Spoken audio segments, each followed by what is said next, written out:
তোমাকে তো ঠিক চিনতে পারলাম না। আমি বৃষ্টি, আপনার বড় খালার সাথে এসেছি। আমাকে আপনার না চেনারই কথা। বয়সে ছোট হতে পারো, তাই তুমি করে বলে ফেললাম, কিছু মনে করো না। না ঠিক আছে। তুমি এখানে একা কেন দাঁড়িয়ে আছো? আপনার অসুবিধা হলে আমি চলে যাব। আরে না, অসুবিধা হবে কেন? আমি শুধু জানতে চেয়েছিলাম। আসলে আমি এখানে আসতে চাইনি। আপনার বড় খালা আর আমার মা বান্ধবী বসার ঘরে মন খারাপ করে বসেছিলাম, তাই জোর করে এখানে পাঠিয়ে দিয়েছে।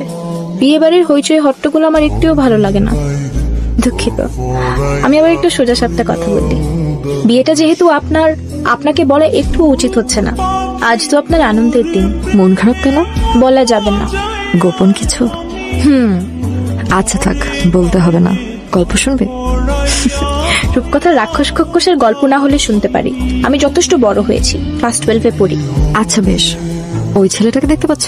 ওই যে ফুল দিয়ে স্টেজ সাজাচ্ছে, ও আমার প্রেমিক। ওর গল্পটা বলি। আপনার প্রেমিক?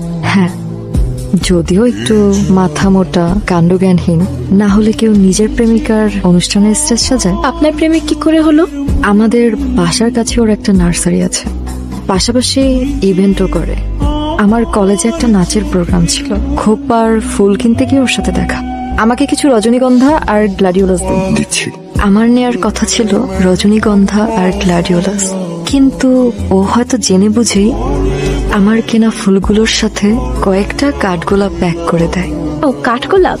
হ্যাঁ, সুন্দর কিছু কাঠগোলাপ। কেন দিল সে বিষয়ে ঝগড়া করার জন্য পরের দিন আবার ওর দোকানে যাই। এই যে তুই এখন এখানে দাঁড়িয়ে আছিস, রেডি হসনি? ওরা তো চলে আসছে বলে। ভালো লাগছে না মা। কেন তোমরা শুধু শুধু এত আয়োজন করতে গেলে? বলেছিলাম তো খুব সাদাসিধে ভাবে সব সারতে, কিন্তু না, তোমরা শুনলে না। এখন তাই বললে কি হয়? তুই আমার একমাত্র মেয়ে, এইটুকু আয়োজন তো করতেই হয়, তাই না? ওই যে ওরা চলে এসেছে। যাই, তাড়াতাড়ি তুই রেডি হয়ে নি, আমি ওদেরকে রিসিভ করে আসছি। আসো আসো, তাড়াতাড়ি আসো। আসসালামু আলাইকুম। ওয়ালাইকুম সালাম। কেমন আছেন? ভালো আছি বাবা, ওঠো ওঠো, সালাম করতে হবে না। আসো আসো আন্টি, বাবা, আপনি ব্যস্ত হবেন না। তোমরা সবাই ভালো আছো? ভালো আছি আন্টি। আমাদের সুইট ভাবিটা কই? ও রেডি হচ্ছে। পরিচয় করিয়ে দিচ্ছি, ও হচ্ছে বৃষ্টি, শ্রীনোর কাজিন। আসসালামু আলাইকুম। ওয়ালাইকুম আসসালাম।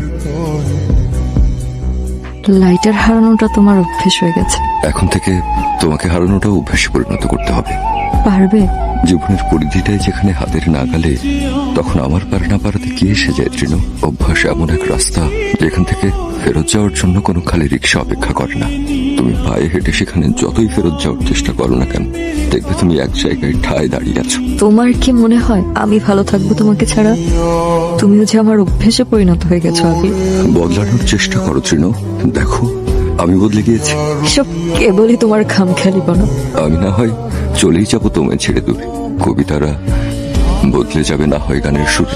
এসো তুমি একলা হেঁটে আমার হৃদয় পুরে, দেখবে শুধু তুমিই আছো এই পৃথিবী জুড়ে। তুমি সত্যিই ভীষণ স্বার্থপর। আমাকে বউ সাজতে দেখবে বলে অন্যের ঘরে ঠেলে দিচ্ছ, লজ্জা হয় না?